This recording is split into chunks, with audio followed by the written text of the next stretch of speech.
네, 안녕하세요. 녹화 시작하겠습니다. 어, 월터 미베인 교수가 5월 15일자인가요? 제4차 논문을 수정해서 발표했습니다.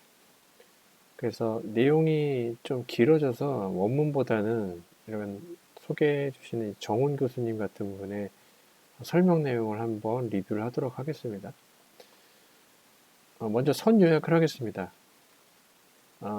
4차 논문에는 아마 데이터 중에서 비례대표가 그동안 데이터가 없었는데 비례대표를 한번 분석한 것 같습니다. 그래서 21대 총선에서는 비례투표를 분석해 본 결과 지역구와는 다른 투표 양상, 네.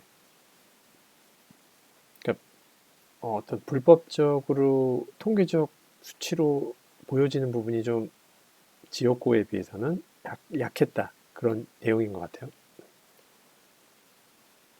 비례투표에서 이 포렌식 모형을 썼었죠. 그래서 비례투표에서 이 포렌식 모형상 감지된 부정투표는 지역구 투표와는 달리 불법적인 행위보다는 전략적 투표 행위에 의해 발생했을 가능성이 높다는 단서를 제공한다. EFT 같은 추가적인 통계 기법에 의한 5개의 통계적 테스트를 시행한 결과 그 수치들이 정상 범위를 크게 벗어나지 않고 있다. 종합적으로 고려할 때 EFT 통계적 테스트의 결과 비례투표에서는 조작이 일어났다는 강한 신호가 보이지 않았다. 지난 20년 동안 분석했던 전 세계 400개의 선거들에 비해 이번 한국의 21대 총선에서 이 포렌식 모형상 감지된 부정투표의 비율은 상당히 높은 편이다. 그동안 분석했던 선거들 중에 이 포렌식 통계 모형상 부정투표가 감지되었지만 실제로 부정선거가 없었던 사례들은 2000년 미국 대선에서 이 포렌식 부정투표 감지됐지만 실제로 부정선거가 발생하지 않았다는 것이죠. 한국의 이번 21대 총선에서는 그동안 이 포렌식 모형이 부정선거로 잘못 진단한 다른 어떤 나라의 선거에 비해서 부정투표 비율이 높게 나타났다는 것이죠. 이상을 종합적으로 고려할 때 한국의 이번 21대 총선에서는 선거 데이터가 사기적으로 조작되었다는 것이라는 의혹이 강하게 제기됩니다. 이와 같은 통계적 분석 이후에는 반드시 추가적인 정보 수집과 조사가 이루어져야 할 것입니다. 왜냐하면 통계적 분석 결과만으로는 선거에서 실제로 무슨 일이 일어난지에 대한 결정적 증거로 작용할 수 없기 때문입니다. 4차 논문에서는 아마 추가된 비례대표 부분 3절, 4절이 추가된 것 같아요. 그래서 3절 비례투표 분석을 딱 보시면 비례투표에서는 지역구 투표에서는 다른 투표 양상이 나타납니다. 이것은 전략적 투표행위 결과로 보입니다.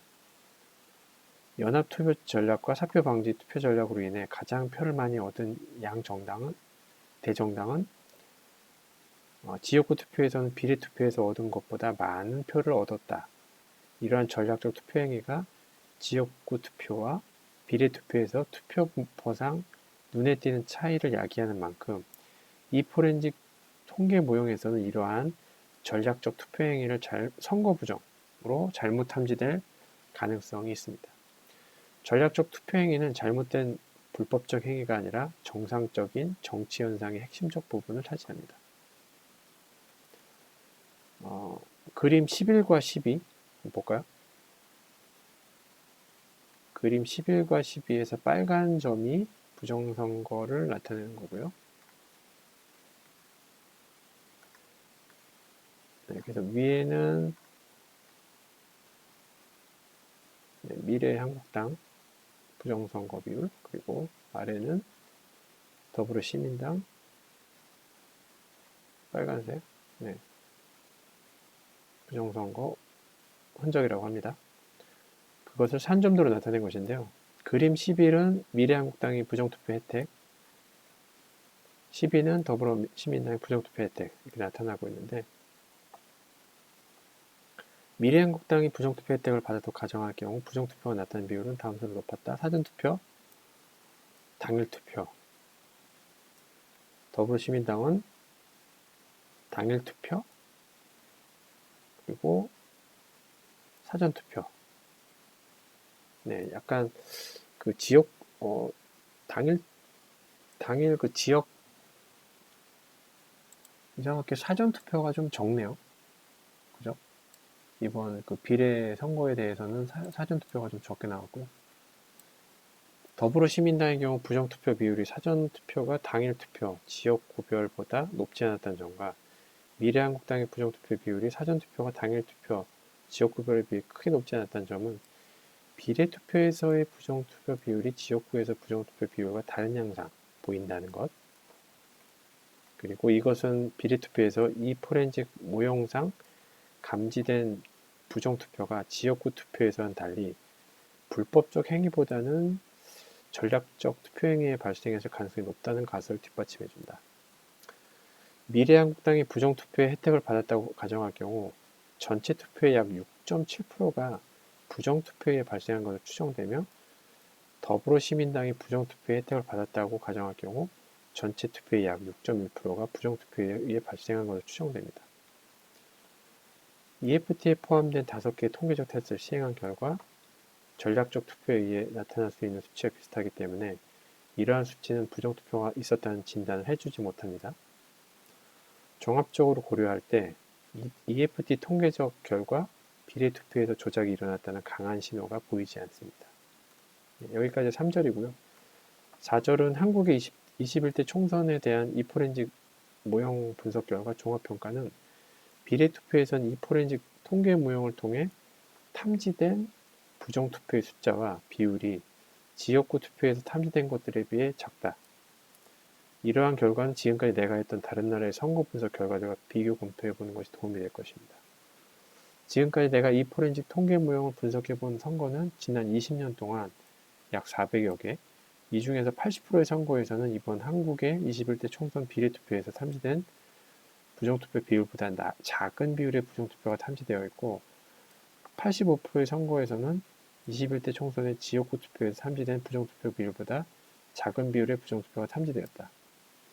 지난 20년 동안 분석했던 전 세계 선거들에 비해 이번 한국의 21대 총선에서의 부정투표 비율은 분명히 높은 편이다. 하지만 여전히 그렇게 높게 나온 부정투표 비율이 불법적 행위에 의해 발생한 것인지 혹은 정치적인 활동에 의해 발생한 것인지 여전히 해결되지 않았다. 그동안 분석했던 선거들 중에는 이 포렌식 통계 모형상 부정투표가 감지되었지만 실제로는 부정선거가 없었던 사례들이 존재한다. 예를 들어 2000년 미국의 대선에서는 플로리다 주에서 조지 부시 후보가 받은 표 2.5%가 이 포렌식상 부정투표로 감지되었지만 실제로 부정투표가 발생하지 않았습니다. 하지만 한국의 21대 총선에서는 그동안 이 포렌식 통계 모형의 부정선거로 잘못 진단한 다른 어떤 선거들에 비해 부정투표 비율이 높게 나온 건 사실이다. 물론 현실 정치에서 일어나는 정상적인 투표 행위가 과연 이 포렌식 모형상 이 정도로 높은 부정투표 비율을 발생할 수 있는지는 아직까지 비확정적이다. 하지만 그동안 내가 분석했던 많은 선거들에서 실제로 악명 높은 부정행위가 발생했고 이 포렌식 통계 모형은 그러한 부정선거를 잡아냈었다. 어쨌든 21대 한국의 총선은 부정선거가 실제 이루어졌는가 여부는 통계적 분석만으로 확정될 수 없다. 라고 마무리되고 있습니다.